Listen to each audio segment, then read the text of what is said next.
Hey guys, today I'm going to show you the financial plan we've put together.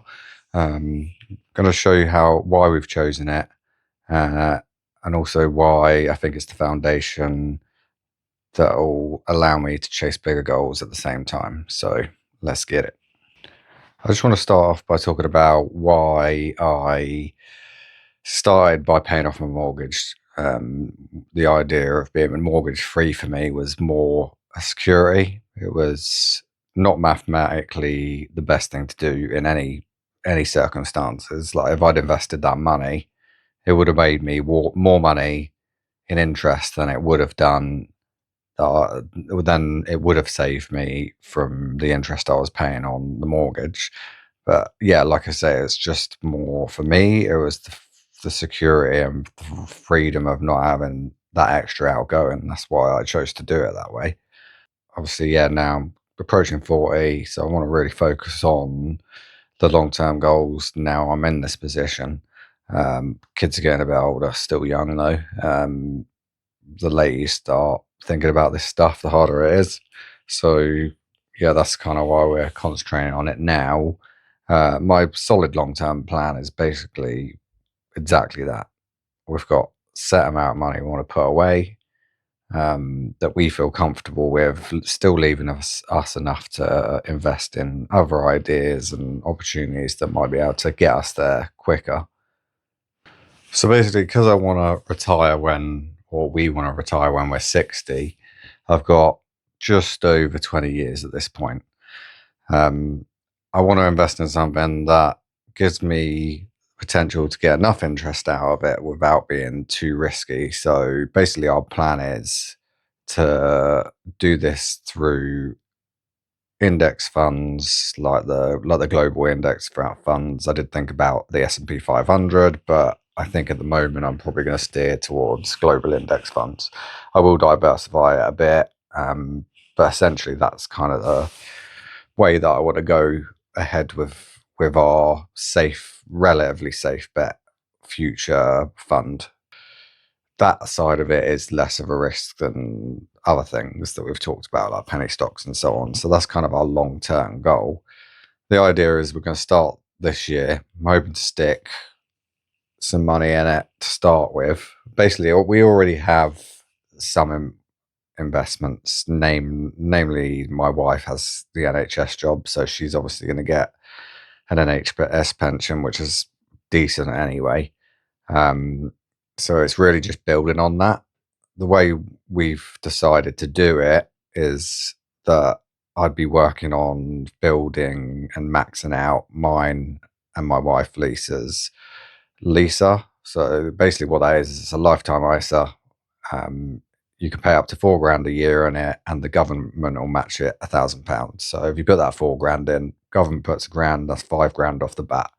You're gonna take that money, like I will, chuck it in something like a global index fund, and that'll compound and build interest over 20 years. So basically, that's our plan. So we're planning to max out both of our lifetime ISAs. So £8 in, 25% bonus from the government means it's 10 grand each year for the £8 that we put in, and that will give us a good chance of getting to that 500 grand within 20 years. Basically, obviously, markets take hits and they do well, but the plan that we've got is a long-term plan that kind of fits in with global index. So yeah, that's basically the plan. I'll just show you at some point in the video, pop up, and I'll let it scroll through our financial plan. When I was working through it, I'd already spoke about this and gone through the details over many conversations with a bit of chat's help. So I knew roughly where I was doing, and I had a big conversation to the point where I think it comes to the realization that you're not just invested for the future. You're not just putting money away. It's deeper than that. It's more about looking for something to look forward to, building for later life to give you that freedom. Like exactly what this channel was about, really. It's about, yeah, freedom. But through the last few videos, you understand that freedom isn't always just chucking everything you can away for the future. You still need to remember to live for the now. So yeah, I hope that comes across in these videos. But essentially, yeah, my long-term plan is pretty simple, but I hope I can get there sooner. I hope things that I can invest in outside of my solid plan could get us there quicker, get us more money, and so on. But it's basically a boring plan, but it means a lot, as you'll read through the plan if you want to pause it, because I'm just going to do a quick scroll through, and you'll kind of see that the financial plan didn't end up just being numbers and figures on a bit of PDF. It ended up being something that shows it's meaningful.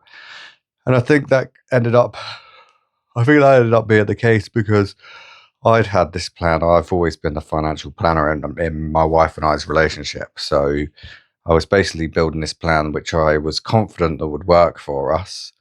But I wanted to show her in a way that she understood and wanted to go along for the ride, basically. Because financial planning is not really something that she bothers about, but she knows that I am good with preparing us for everything.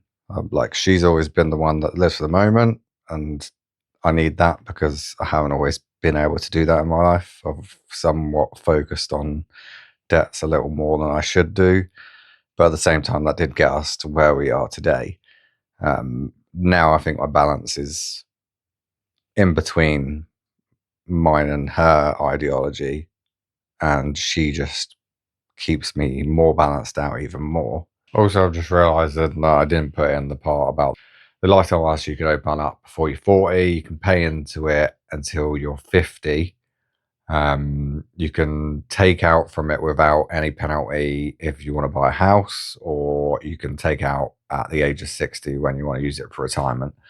All the money you take out isn't taxed or anything. It's taxed on source, obviously, but any money you pay in isn't taxed after the fact. That's why we chose it. I like the flexibility of being able to do that.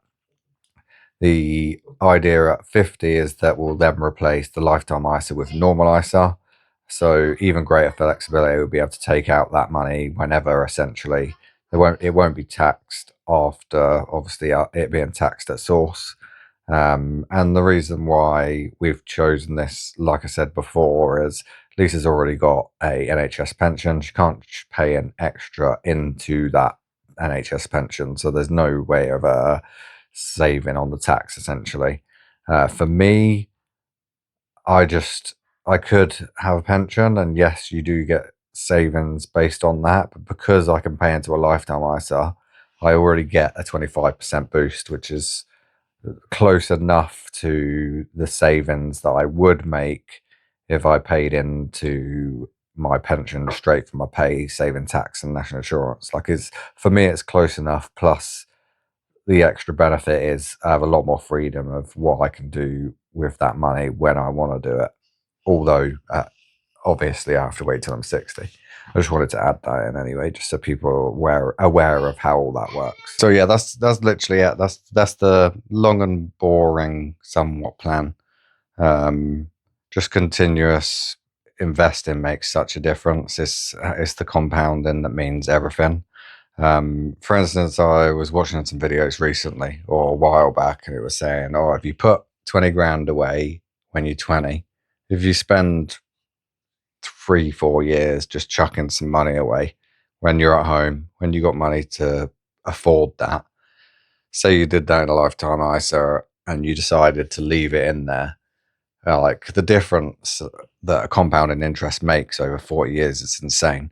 If all you did was invest 20 grand at the age of 20 and you just left that sat in there, didn't add anything else, like, basically what happens is you've got potential to double or more than double that money every 10 years.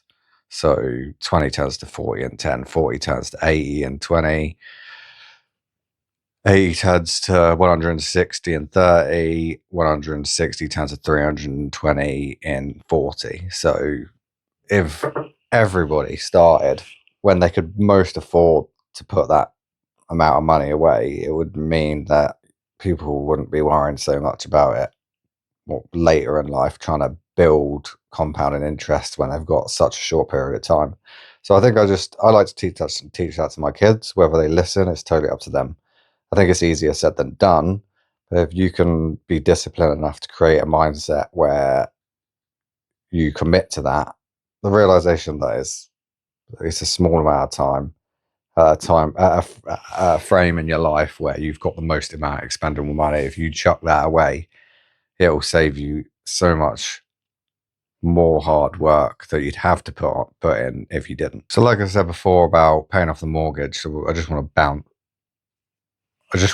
back to that, because basically financially it didn't make any sense. Like, if it was all about finance, it would have made no sense to actually pay off that mortgage. It would have made way more financial sense to chuck the money in global indexes and so on, because in reality, at the time I was paying 1.49% on the mortgage. If I'd invested that money, I could have made 7, 8, 9, 10, 11, 12% per year over a long period of time. The thing for me is that I wanted to do that for security, for freedom in my life, for balance, to give us some security, essentially. So although, yes, it was not the best financial decision I've ever made, I made that decision because of all the other reasons I've stated. That to me means more. Like, to have that security for a family and so on meant more to me than later in life financial freedom, at the time at least. In hindsight, would I change it? Possibly. I mean, that's a hard answer to give, to be honest. But this is the point: is that the way that people invest their money, whether it be in a house, in investments, or in life itself, like, there is no right and wrong. It is very much a personal choice and a perspective that you need to have a look at and decide what works for you, what means more. So yeah, this is our financial freedom. It's not exciting. It won't make us rich overnight. Like, basically none of that. But I do believe it will give us the retirement that we want at the age we want. Everything else on this channel is just an addition, basically. YouTube side quests and projects, they're all just part of building on top of that. They're the hope that we can either get there quicker, or it enables a slightly nicer lifestyle. To be honest, the lifestyle that I'm happy to live, I don't need everything. I need a couple of holidays a year, like hopefully one long holiday, one holiday outside of that. Me and Lisa, we live pretty tight. Don't think tight's the right word, but at home we're quite happy home cooking food. Like, I love cooking. Like, I'm someone that will cook food unless I'm going to a really high end restaurant. Most restaurants I go to end up being disappointing, because when you can cook yourself, like, you season things properly, you don't generally find that at restaurants, like, unless you're paying top dollar. So for us, that feels wasted. The only time I like to eat out is on holiday, because I do feel like I get the atmosphere and the better food abroad than we do in the UK, to be honest. So that is one thing I will say. Yes, at home, day-to-day life, we're just home cooking. We only go out for birthdays, special occasions. We don't get takeaways, because, again, same reason I just gave. And that obviously saves a massive amount of money, because for a family of 6, you could spend 40, 60, 70, 80 quid just on a takeaway. So that in itself means that we can spend money elsewhere. But yeah, like I say, food, absolutely love it. On holiday, totally different scenario. But so yeah, I just want to reiterate, yeah, obviously I'm not a financial advisor. This is just simply a plan that Lisa and I have made that works for us. Like, don't take any of our information as God's word, God's truth, any of that stuff. It's simply what we are planning to do. Because basically, it just suits our goals and the risks that we are willing to take in regards to that. Okay, great. I just want to say thank you for anybody that has actually watched this through. Next episode, we're going to be talking about Thailand. I've kind of dropped it into some of the videos previously. But yeah, next week I'm going to go into the detailed itinerary, why we're doing it, all of that stuff. So if you're interested in that, we've already planned it. It's 3 weeks. 3 weeks in Thailand. Me, my wife, and my 4 kids. We've got a whole itinerary. Quite a few different places we're going. A lot of adventure. A lot of excitement. It's going to cost us an absolute bomb, but in my opinion, is way worth it. Like, yes, I want to prepare for future, but you must invest. Or, in my opinion, I have to invest in memories and everything else because they mean so much more. Financial investment is important, but for me, life, you got to live it. That's the reason why we're here. So yeah, great. I'd love if you all kept following. Do a like and subscribe to catch that one. Plan is to keep bringing out videos every week. So hopefully every Sunday I'm going to release a video. Occasionally I might add in a midweek one. I'll probably keep building on my shorts because I do want to integrate some of my work into this as well. But yeah, just want you all know, appreciate you. Thanks a lot for watching, and I'll catch you next week.